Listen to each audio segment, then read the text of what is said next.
Some time ago we made a tutorial on how to make subtitles using After Effects and bringing them into Edius. And we got a few emails saying, well, that's really nice and everything, but what if we don't have After Effects? And what if we need to make some subtitles just using Edius? How do we do that with the Quicktitler? And so today I thought I would record a tutorial on that, since I just happened to be doing some subtitles today, working on a program that I did for a mission group, or a group of volunteers that came over from California to spend a week here in Vietnam, where I live, and work with a poor community and doing some medical intervention. And we've completed the English version of the program, but there's also, we're getting requests from some of the local players here in Vietnam if we can't just make a version that has some Vietnamese subtitles. And so that's what we're going to do today. We're going to add some Vietnamese subtitles to this English program. Now, just a couple things we might point out here. You'll probably notice that we've got a really flat timeline here. And the reason that is what we've done is we've exported our English program to just an AVI file to make it a little easier to add our subtitles. You don't have to do that. You could do it right in the timeline that you're working on, or a copy of it. But this makes everything play a little bit easier, especially if you're working on an older laptop like I am as I'm recording these tutorials. Now, something else we might point out is that if you do know that your video may require a version that has subtitles, you may want to rethink how you normally add titles for the individuals that you do interviews. Normally we would put these in what we call the lower third area, usually right under the individual's neck or chin there. However, when we're going to be adding subtitles, usually we put the subtitles down there, and we don't want the subtitles going over top of the titling information for the individuals that we interview. And so you might as well, when you're doing your original version, place those in an area where it won't interfere with the subtitles that come later. And so with that in mind, let's go ahead and start making some subtitles using Quicktitler. Now, the first thing that you need to do, if you haven't already done it, is to actually transcribe your script, going through the whole program and typing in everything that's said, and send that out to a translator. My wife just happens to be Vietnamese and is fluent in both English and Vietnamese, and so I hired her to translate this particular program. Usually I have a service that does that, and I believe it's in our resources area if you're having to have some translation work. I've been working with an organization called Clark Translations, and probably been working with them for over 10 years now, and they always provide an excellent translation service. But in this case I don't need to do that, since my wife works for fairly cheap. And so what we've done is had her translate the transcription that I did, and I'll just load that in.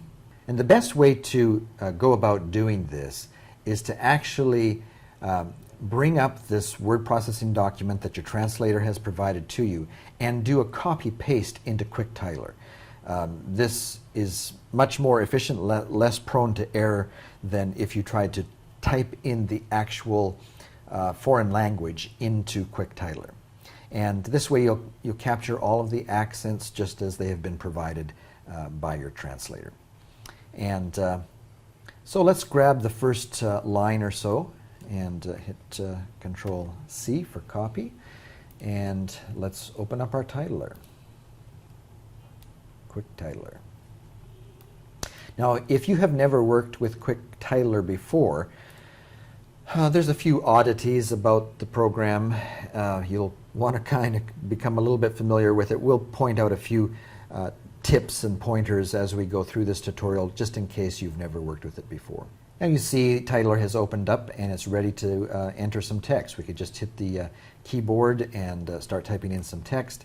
But in this case, because we have made a copy of the first line of our translated text, we can just go ahead and hit Control V to bring in the first line of text. Now, as you look at this, especially if it's the first time you've worked with Quicktitler, you'll say, oh my goodness, that looks awful. And you would be right, that does look awful. What this is a preview of what the text will look like. And if you're working in an earlier version of Edius, you're pretty much stuck with this, and you won't see what it looks like until you actually close out of Quicktitler and it shows up on your timeline. Then it'll look beautiful. Don't worry about it. It's going to look nice. There are some workarounds, some tricks that you can do to be able to see it, how it's going to really look inside Quicktitler, even if you are working with older programs.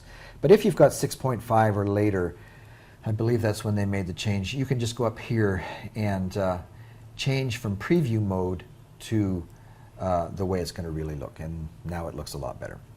Now, as we look at this text, we can see that the particular font that comes in by default, which I believe is Arial Black, is not interpreting the Vietnamese text nicely. We've got some letters that are big and fat and others that are thin. And so what you might want to do, first of all, is make sure that the font that you're going to use is actually going to interpret the foreign language nicely. Let's just select all of that and try a different font. I think my translator wife recommended Times New Roman. And that's not typically a font that I would choose for titling in a video, but it looks like that one's going to interpret the Vietnamese a lot better. But I think that we can make it look a little better if we work with it a little bit. Let's first of all maybe change it to bold and see what that looks like. I think that's a little better. We probably don't need it that large. I want to make it large enough so that people can see it by watching it in a typical window in YouTube and still be able to read the text. So we want to make it large enough that people can read it even if it's a kind of a smaller screen. But I don't think it needs to be this big. Let's maybe go down to 60. That way we can get more text on for each screen that we make. Okay, now the next thing we want to do is make sure that we're going to be video safe. And Quicktitler has a tool for that. Let's turn it on. It's over here in the very left-hand column at the very bottom. Title Safe area it's called. And that gives us a grid that won't actually show up on our video, but it helps us, it gives us a guide of where we can place our text and still be safe for broadcast purposes. And so let's move our text down into that area. We might have to go over here and select the tool, the select tool, with the one that looks like an arrow. And once we've selected that, we can drag our text down. And I'm going to want to have 2 lines of text, so let's place that first one up a little bit. And then this is one of those kind of crazy things about Quicktitler. You have to, if you want to make any edits to your line of text once it's in, you have to make sure that the select tool is selected, the one with the little arrow, and then go into your text and double click with your mouse real quick. And that will place your cursor wherever you've pointed and allow you to make edits. In this case, we want to hit return and bring another line of text down. And we'll see that we're running past our broadcast safe here, so we want to roll that back. And now that we have the 2 lines in, we can see that we can bring this down a little bit and still be broadcast safe. Okay, and once you've got something that you like, we can go up to File, Save, or let's do a Save As, and we'll call it VNST for subtitles, and we'll go 001. Hit Save, and now that has been brought into our bin.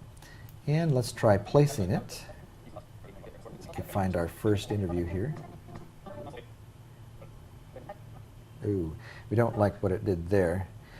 Because we had our video assigned to line 1, when we closed out of Titler, it just placed it right on video track 1. So what we need to do is make sure our video is up 1 level. First of all, let's undo so that we don't have that there.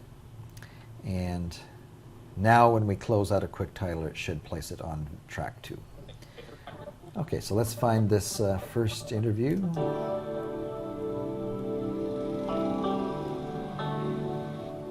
This is my first mission trip. Okay, so now we can just drag our title down from our bin and place it on track 2. Let's expand out our timeline here so we can work with this a little better.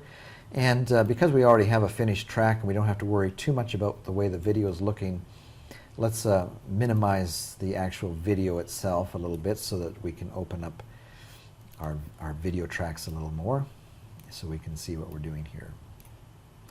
What we want to do is hit the little arrow you see here down so that we can open up our mix track and also hit the mix once so that the mix is selected, and that gives us access to the mix track so that we can fade these titles on rather than just have them pop on. Let's place this middle better. Okay, so right about there. Rather than have this text just pop on, we want to do more of a dissolve on, a fade on, and you can do that in any video track by opening up your mix channel and setting a key point somewhere along the way and then drag the first part down. This is my first mission trip. So now that dissolves up nicely. This is my first mission trip, so I was a little... Now let's take a closer look at this, open this up a little bit. The text... So I was a little scared at first. Well, it doesn't look too bad. This is the kind of, I think, the default text that comes with Quicktitler. You'll see that it has kind of a harsh black border around it, and that might actually make it easier for people to read and avoid the time that it would take to actually place this over top of a gray area here so that the text could be read easier. But I'm not a big fan of this harsh border to text, and so let's go back in and take another look at Quicktitler and see if we can't make some changes. Oh, and by the way, you can do that. You can go to edit your subtitle or any title graphic from Quicktitler just by double-clicking on it, and that opens up the program again. So, in order to select that text, the first time you work with Quicktitler, you might be clicking around trying to get your cursor in there, and you're starting to type, but it actually types another line. It can be a little confusing and frustrating. Okay, so remember what you have to do in order to edit your text is to go up and make sure that your select tool is selected, and then go down and point in the box area of where your text is located. You'll see the border pop up to make it visual that you've selected that box of text. And now you still can't actually do any editing. What you can do is drag it around, but you can't edit the text until you actually double click in the area, and now you can do some editing. Let's select all of the text by Control A. Actually, you know, I don't think you need to do that for editing in Quicktitler. Just make sure that your box is selected, and now any changes we make over here in these parameters will affect the whole text. Okay, we see that the edge is checked. Let's uncheck that, and that looks a lot better.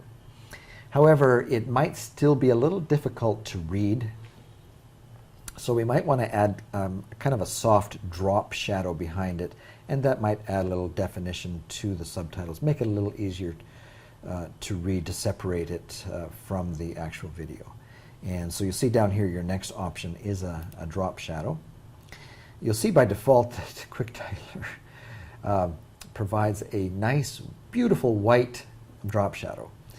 And I'm not sure in what scenario shadows are white, but it's easy enough to change. Just go down here to the color and bring your slider down to the bottom, and now your drop shadows will be black. You could go a little bit grayer if you wanted to, but we can change the intensity of the black in another way. So let's just go with straight black so we can first of all see what we're doing and where this drop shadow is falling. Well, you can see right by default it looks pretty bad, pretty horrible, so let's make some changes. First of all, what we would probably want to do is change our transparency. Not sure how they do this in France, but it seems a little bit different than what we might do in the US. Right now it shows the transparency is 0.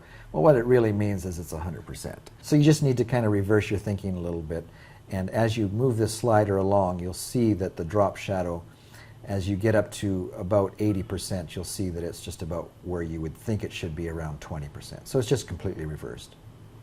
But before we do that, maybe we should position our drop shadow just a little bit more to where we would like to have it, and you can do that with your horizontal and your vertical positioning.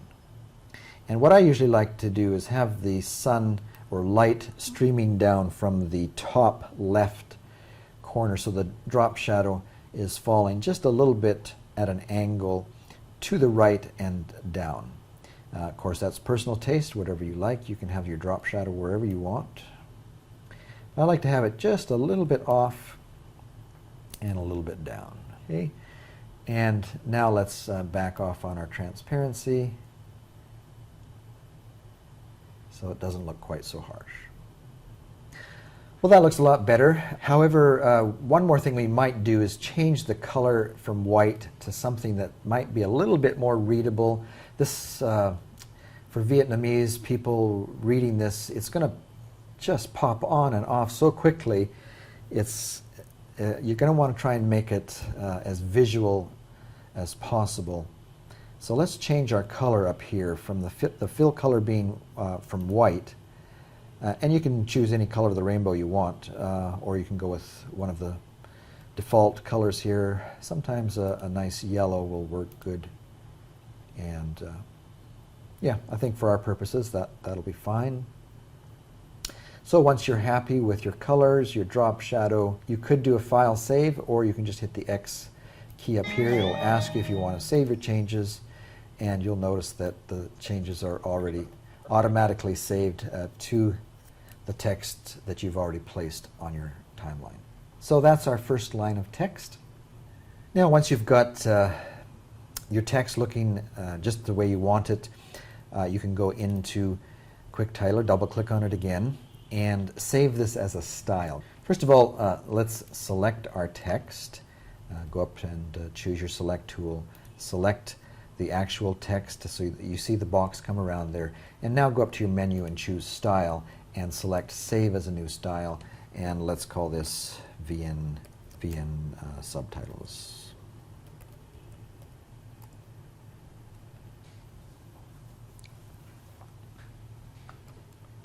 However, rather than open up a new titling screen every time, what you will probably find easier is just to open up your last title just by double clicking on it.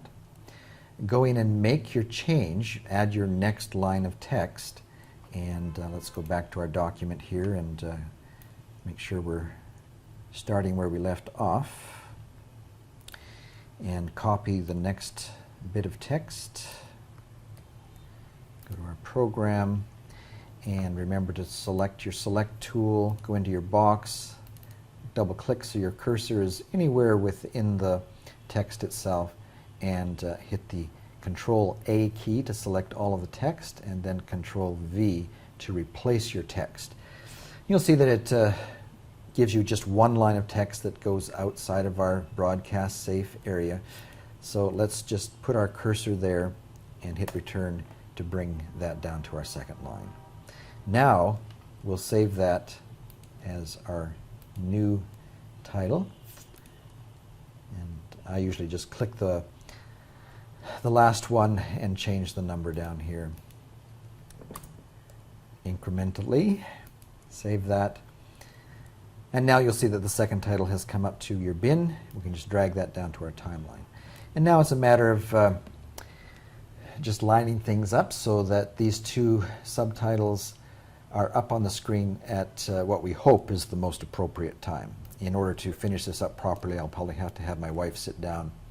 But since I'm giving her $100 for a new dress, she should be able to take another 30 minutes to help me line these up. Scared at first, but it's quite eye-opening and rewarding at the same time. Okay, well, here's a nasty little thing that Quicktitler does. You'll see that these two are actually now identical. They're the same. And you might think that what has happened is Quicktitler has saved our new line of text to the previous one as well as number 2. But actually what it's done is it's just changed the first one on the timeline. This is, if we were to expand out, you'll see that this is clip 2, and this is also clip 2. So we just need to delete that and bring down number 1. All right, well, here we are a couple of hours later, and we've actually finished our subtitling on another edit system. And we've learned a few things as we've gone along that I believe might help expedite this process for you, and picked up a few tips along the way from my dear wife, such as, for one, she suggests that my nice beautiful dissolve here actually makes it a little bit more difficult for the native speaker to be able to read the text. It gives them just a little bit more time to see the text if they're actually popping on. Might add a whole second there where they can actually be reading it distinctly without being confused by the dissolve. Quite eye-opening. So that's one little tip you might want to consider as you decide how to do yours. It might be just a little bit easier for the people to read if it's not having that nice, beautiful dissolve. Now, this little problem of Quicktitler saving your new clip back to the timeline in the wrong position. I believe I've discovered what causes that. What we were doing was we were opening up our first clip by double-clicking on it and making our change and then saving it. Well, what's happening is by double-clicking on it, you are actually selecting that clip. And so when you then save your new clip, because this clip is highlighted, it's going to overwrite that clip with your saved change. And so I believe that's what was causing that. And I found that trying to delete and drag over another instance of my clip through a very long process of doing this throughout a whole video became quite tedious, and so came up with a workaround I think that I'll share with you here that I found helpful. And that is, rather than opening up Quicktitler by double-clicking on one of these clips, let's go and create a number of what I might call dummy clips. Just take your last item in your bin, your last title, and just double-click on it to open up Quicktitler from there. And you'll notice over here under File that one of your options is an Auto Save As. And I wondered what that was, so I tried it out, and sure enough what it does is it actually saves a new title with an incremental number automatically. And I found this quite helpful. It's good to take a look and notice the keyboard shortcut to make this happen a little easier. And so with your title open, just Shift Control S, and that saves a new title and assigns it a file name. And then we can double click on that one and do the same thing. Shift Control Save, and you'll see it saves one and actually increases the number by 1. Open that again and Control Save S, and just repeat that process for 40-50 times so you have a number of dummy clips ready to place on your timeline and change. I'll just do a couple more here so we have some examples to work with.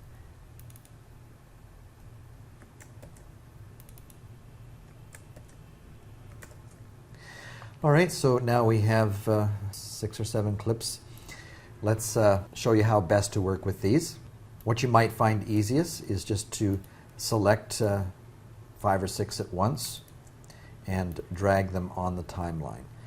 Now that these are on the timeline, we can open these up from right where they are, right where we're going to need them to be, by double-clicking on the clip, and then go after your next line of text.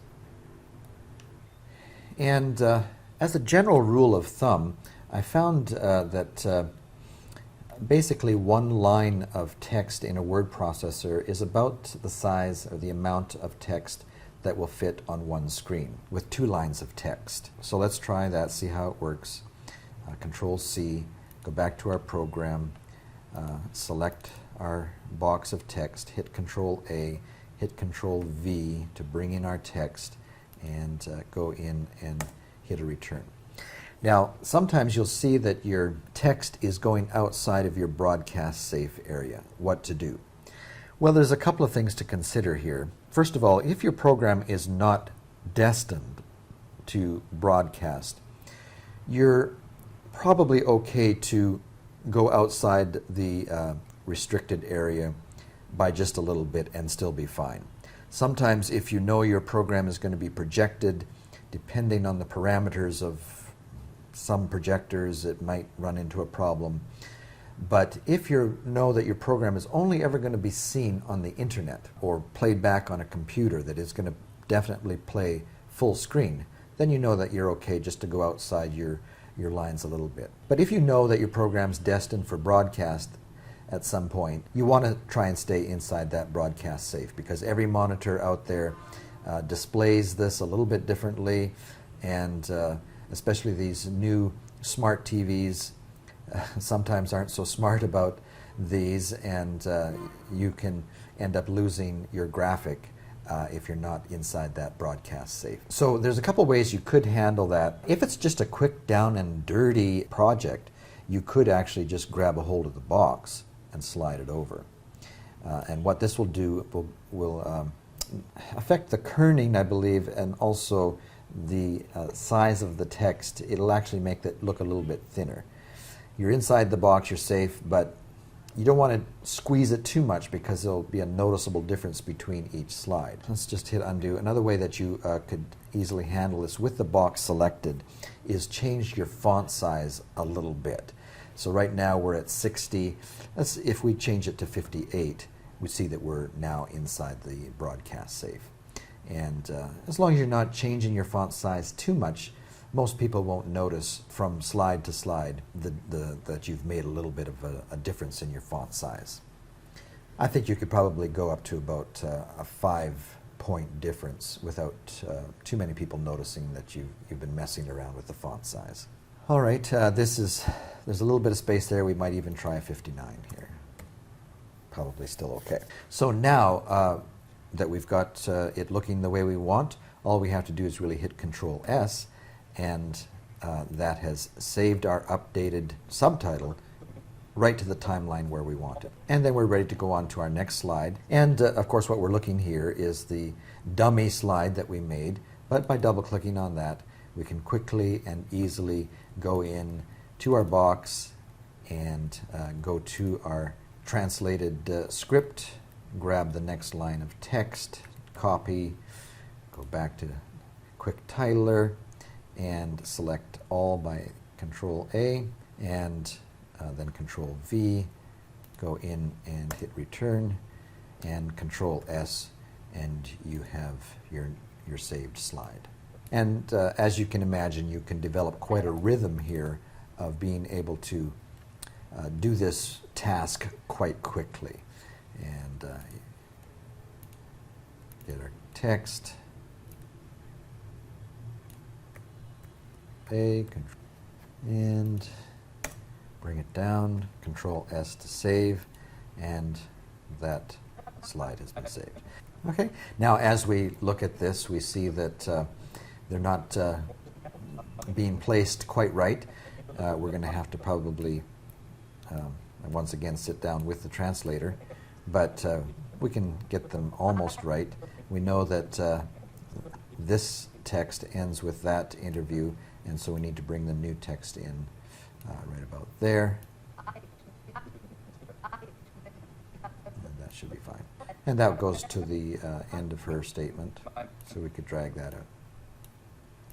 And then once you have a chance to sit down with your translator, of course you can fine-tune this just by grabbing the center part of the two slides and just get them more accurate that way. Okay, so you can see that with this little Trick of making a bunch of dummy slides, you can make this process of adding subtitles go rather quickly. So I guess that's it now for how to make subtitles with Quicktitler.